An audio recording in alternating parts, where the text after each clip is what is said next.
Our position will continue to be clear that the only responsible thing to do with respect to avoiding a catastrophic default on our debt is to do what has consistently been done under Democratic presidents and Republican presidents, which is to make sure that America pays her bills.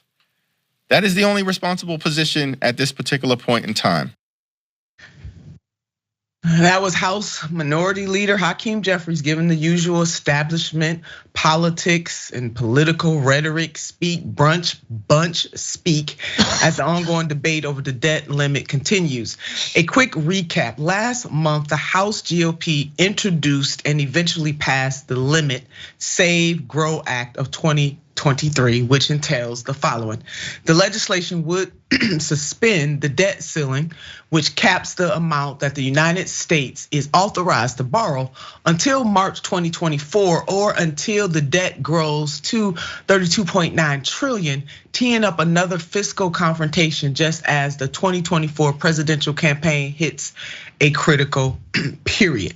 In exchange for temporarily suspending the cap, House Republicans are demanding that total federal spending be frozen at least at last year's levels, and that Congress claw back unspent pandemic relief funds and enact stricter work requirements on food stamps and Medicaid recipients. Let's bring Big Waz up right now. That's a whole bunch that we just unpacked. And Skip, can you put that quote up side by side with us when you get a chance? I mean, this is utter nonsense, Big Waz. Again, this party that believes so much in freedom, so they claim, that's pro-life, so they claim. But look at what they're doing is they're holding this country hostage with this debt ceiling limit. And on the other side, they do not have a worthy opponent in the Democrats. I love this idea that this is some fiscal fight, but the thing that it all hinges on is work requirements for people who get Medicaid and food stamp, as if we have some robust social safety net in this country. Like it's just this sprawling largesse that people are living high on the hog on government spending on social stuff. It's insane. We know where the bulk of the money goes. Of course, they would never say, hey man, are we being fiscally responsible with the military or Pentagon budget or DOD or any of that stuff? Of course not. Of course not. And we're close to $1 trillion on spending. People should look up how much we spend on the social safety net. I'm talking about actual WIC checks and things of that nature, even Section 8 housing or any of that stuff. It does not hold a candle to this.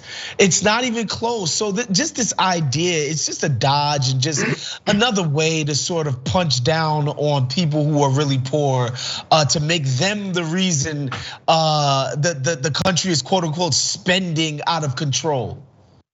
Punching down is something that these people do extraordinarily well. Where are the requirements and and looking at these big time corporations and these CEOs of these corporations? What happened to looking at these banks that failed, that are too big to fail? What happened to that? They don't have no smoke for the corporations. They only got smoke for poorer and suffering people in this country. Whilst they're a whole bunch of cowards. But the Democratic majority Senate, thank God, promised that it is dead on arrival. Thus, the ongoing debate continues on both sides. And they use the American people as props, as punching bags. Democrats are seeking to force a vote on the bill on the debt ceiling hike with a plan that is unsurprisingly filled with uncertainty. Let's take a deeper look at what the Democrats are proposing. House Minority Leader Hakeem Jeffries has announced that House Democrats have taken a key procedural step. You know what? Let me just go on and read this. A key procedural step that could be used to bypass House Republican leadership and enable Democrats to attempt to force a vote to raise the debt ceiling, according to a new letter obtained by CNN. You know what? Skip, go and put the camera on me. The American people sick and tired. You know, a letter is why that's what they do so well. They're gonna write a damn letter. The letters don't scare the GOP. They need some action. Why aren't they calling for people to be standing up in the streets? Where is their courage? They have none, because guess what? people like Representative Hakeem Jeffries is at the same trough of politics, okay, as some of these GOP members he pointing the finger at. America, I want you to know very clearly, whether you lean to the right or lean to the left, we are in absolute trouble in this country because we have elected leaders who don't give a literal damn about the poor and working class and barely middle class people in the United States of America. Now, y'all can play this game of cult of personality, but all you gotta do is look at the corporatists who live in the Democratic House and the corporatists who live in the Republican House and see that they are cut from the same damn cloth. And then the people who do the most in this country continue to suffer.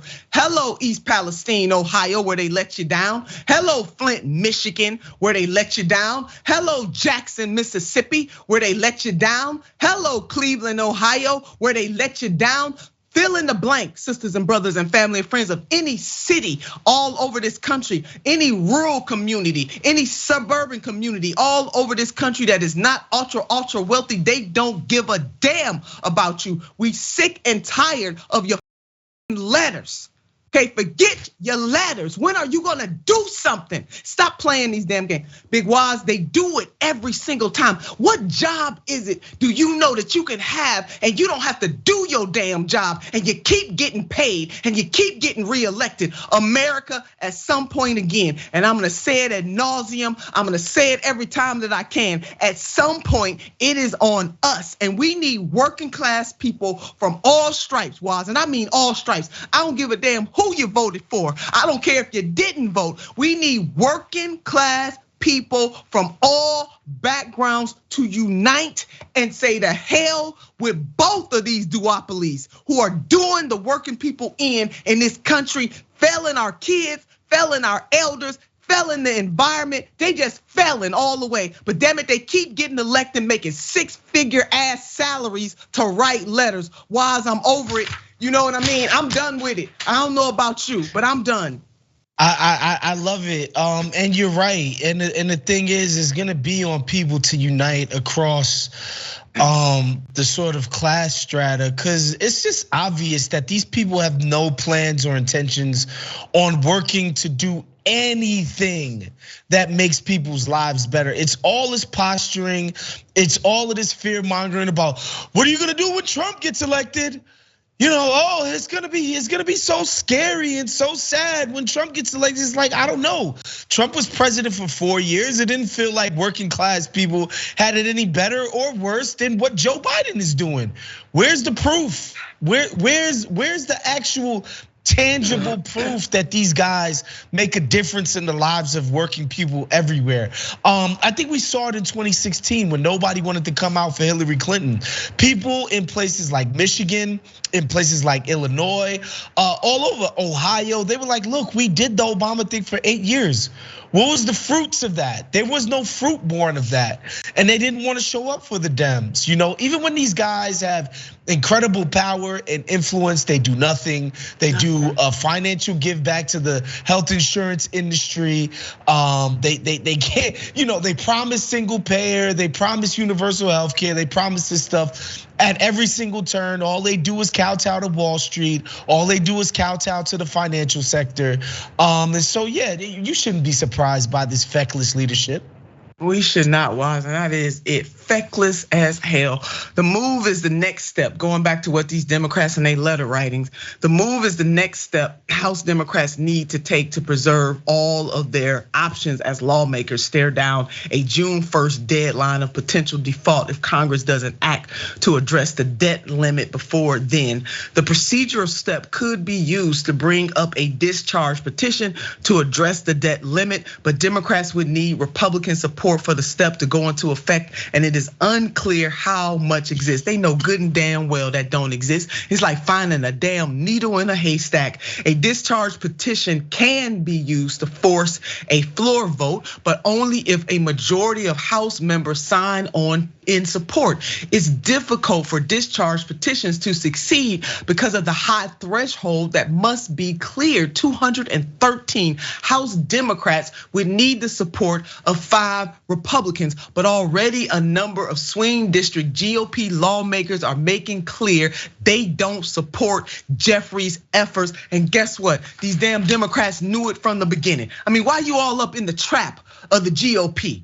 First of all, you shouldn't have lost the damn House of Representatives in the first place. And if you were serving the needs of the people, you wouldn't have lost it. And this is the neoliberal formula, America. Okay, the GOP flat out doesn't give a damn, and then the Democrats don't do a damn thing but just blame other people, and as Waz lays out, have used Trump as the boogeyman. There is no Trump to run against again. Well, hell, maybe it might be, damn it, let me pull that back. But you know what I mean, Trump ain't in there right now. Now what you gonna do? You said, let's get Trump out of office and everything is gonna be sunshine and rainbows. Well, damn it, the working people of this country ain't seeing a whole lot of sunshine and they damn sure ain't seeing no rainbows when they have a prime opportunity to pass meaningful legislation in the 117th Congress. They did absolutely nothing wise but squander it. And again, I am looking at you, 117th Congress. That was the prime time, yet the clock ran out because of your fecklessness, to quote Big Waz. And if we reach June 1st and an agreement isn't made, the only people really affected will once again be the American people who are gonna be affected by this, the everyday American people, but not these mofos. They ain't gonna be affected one bit.